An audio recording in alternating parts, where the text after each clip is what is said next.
रामायण से लेकर महाभारत तक तथा अन्य कई धार्मिक ग्रंथों में एक से बढ़कर एक सूरवीर योद्धाओं का वर्णन मिलता है, जिन्होंने अपनी युद्ध कला, अस्त्र शस्त्र की विद्या तथा धनुष विद्या की मदद से बड़े शत्रु पर विजय पाई थी। तो दोस्तों, आप थोड़ा सोचकर देखिए कि जो योद्धा इतने शक्तिशाली और ताकतवर थे, तो उनके गुरु कितने महान और शक्तिशाली होंगे। आज इस वीडियो में मैं आपको 7 सबसे शक्तिशाली गुरुओं के बारे में बताऊंगी। तो सब मिलकर बोलो राधे राधे। वशिष्ठ मुनि त्रेता युग के महान संत और ऋषि थे। महान मुनि वशिष्ठ ने राजा दशरथ और श्री राम को शिक्षा दी थी। मुनि वशिष्ठ ने इस ब्रह्मांड में उपस्थित एक एक अस्त्र और शस्त्र का ज्ञान श्री राम जी को दिया था। इसी ज्ञान की वजह से भगवान राम ने रावण को पराजित करने में सफलता प्राप्त की और पृथ्वी पर राम राज्य की स्थापना करने में सफल हुए। ऋषि वेदव्यास, गुरु पूर्णिमा के दिन ही ऋषि वेदव्यास का जन्म हुआ था, इसलिए इस दिन को व्यास पूर्णिमा भी कहा जाता है। महर्षि वेदव्यास महाभारत ग्रंथ और 18 पुराणों के रचयिता माने जाते हैं। वेदव्यास जी न केवल महाभारत के रचयिता थे, बल्कि उन घटनाओं के साक्षी भी थे। इन्होंने ऋग्वेद, यजुर्वेद, सामवेद और अथर्ववेद को अपने शिष्यों को सौंप दिए थे। बहुत से लोग गुरु पूर्णिमा के दिन उनके रचित ग्रंथों का अध्ययन करते हैं। ऋषि संदीपनी ऋषि भगवान कृष्ण, बलराम और सुदामा के गुरु थे। उन्होंने श्री कृष्ण को 64 दिन में 64 कलाएं सिखाई थी तथा वेद पुराण का अध्ययन भी करवाया था। संदीपनी का अर्थ है देवताओं के ऋषि।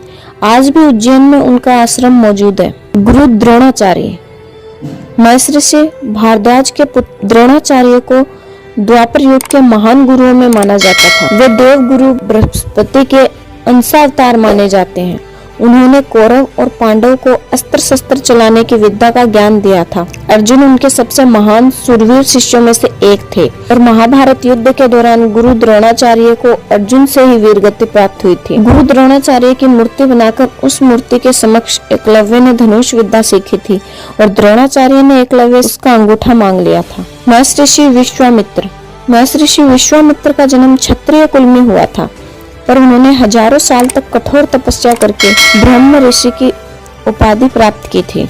महर्षि विश्वामित्र इतिहास के सबसे श्रेष्ठ ऋषियों में से एक थे, जो जन्म से एक ब्राह्मण नहीं थे, लेकिन अपने तप और ज्ञान के कारण इन्होंने महर्षि की उपाधि मिली, जिसके साथ ही इन्हें चारों वेदों का ज्ञान एवं ओमकार का ज्ञान प्राप्त हुआ।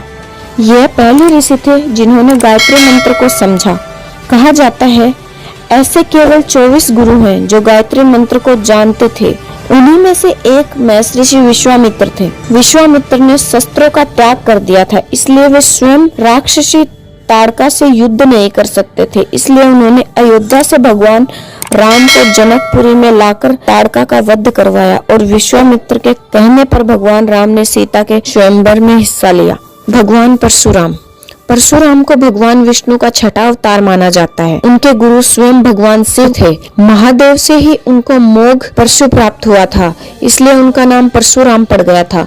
उन्होंने क्षत्रियों के अहंकार को खत्म करने के लिए कई बार क्षत्रियों का नाश कर दिया था। त्रेता युग से द्वापर युग तक परशुराम के लाखों शिष्य थे। महाभारत काल के वीर योद्धाओं भीष्म, द्रोणाचार्य और कर्ण को अस्त्र शस्त्रों की शिक्षा देने वाले गुरु, शस्त्र एवं शास्त्र के धनी ऋषि परशुराम का जीवन संघर्ष और विवादों से भरा रहा है। आचार्य चाणक्य के गुरु उनके पिता चरक थे और वह महान सम्राट चंद्रगुप्त के गुरु थे। उन्होंने मानव कल्याण के लिए कई नीतियां बनाई हैं। जो इन नीतियों पर चलेगा उसके जीवन में कभी कोई समस्या नहीं आएगी। उन्होंने गांव के एक लड़के चंद्रगुप्त मौर्य को भारत का सम्राट बनाया और मौर्य साम्राज्य की स्थापना करवाई। उन्होंने अपनी कूटनीति के बल पर अखंड भारत का निर्माण किया था। आचार्य चाणक्य का मूल नाम विष्णुगुप्त था।